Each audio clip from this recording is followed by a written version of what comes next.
to shit. She turned the key and elbowed the door wobbling open. "You get her feet." When you run a smokehouse, you better get good at shifting limp bodies, but the latest recipient of Chev's half-assed charity proved quite the challenge. "Bloody hell!" grunted Shevedieh, eyes popping as they manhandled the woman down the stale-smelling corridor, her backside scuffing the boards. "What's she made of? Anvils?" "Anvils? A lighter!" groaned Shev through her gritted teeth, waddling from side to side under the dead weight of her, bouncing off the peeling walls. She gasped as she kicked open the door to her office, or the broom cupboard she called an office. She strained with every burning muscle as she hauled the woman up, knocked her limp head on the doorframe as she wrestled her through, then tripped on a mop, and with a despairing squawk toppled back onto the cot with the woman on top of her. In bed under a redhead was nothing to object to, but Shev preferred them at least partly conscious, preferred them sweeter smelling too, at least when they got into bed. This one stank like sour sweat and rot and the very end of things. "That's where kindness gets you," said Shevedieh, chuckling away to himself. "Wedged under a mighty weight of trouble." "You gonna giggle or help me out, you bastard?"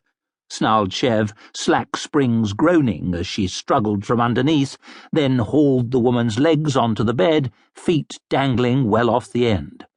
It wasn't a big bed, but it looked like a child's with her on it. Her ragged coat had fallen open, and the stained leather vest she wore beneath it had got dragged right up. When Shev spent a year tumbling with that travelling show, there'd been a strong man called himself the Amazing Zaraquon, though his real name had been Runkin.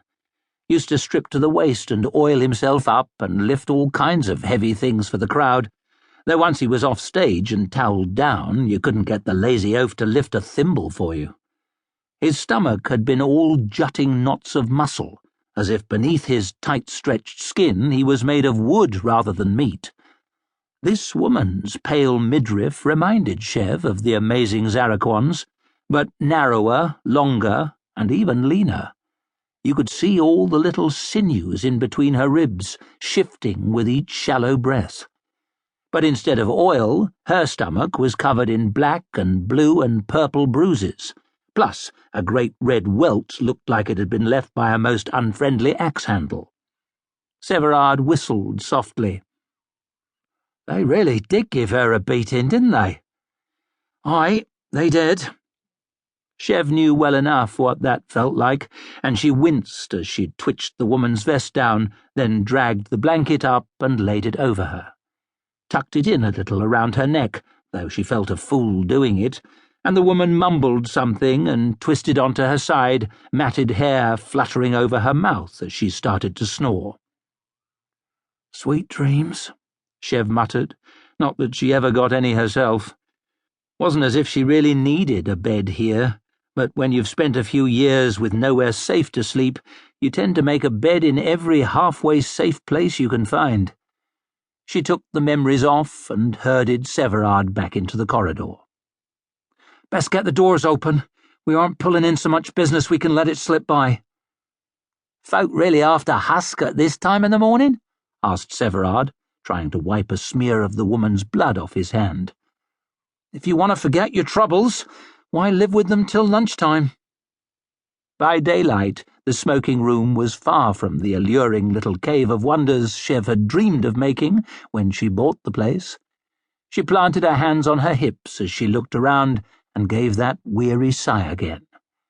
Fact was, it bore more than a passing resemblance to an utter shithole.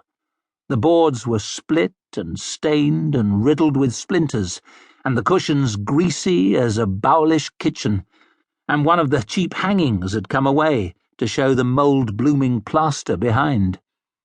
The prayer bells on the shelf were the only things that lent the faintest touch of class, and Shev gave the big one an affectionate stroke, then went up on tiptoe to pin the corner of that hanging back where it belonged, so at least the mould was hidden from her eyes, even if her nose was still well aware of it.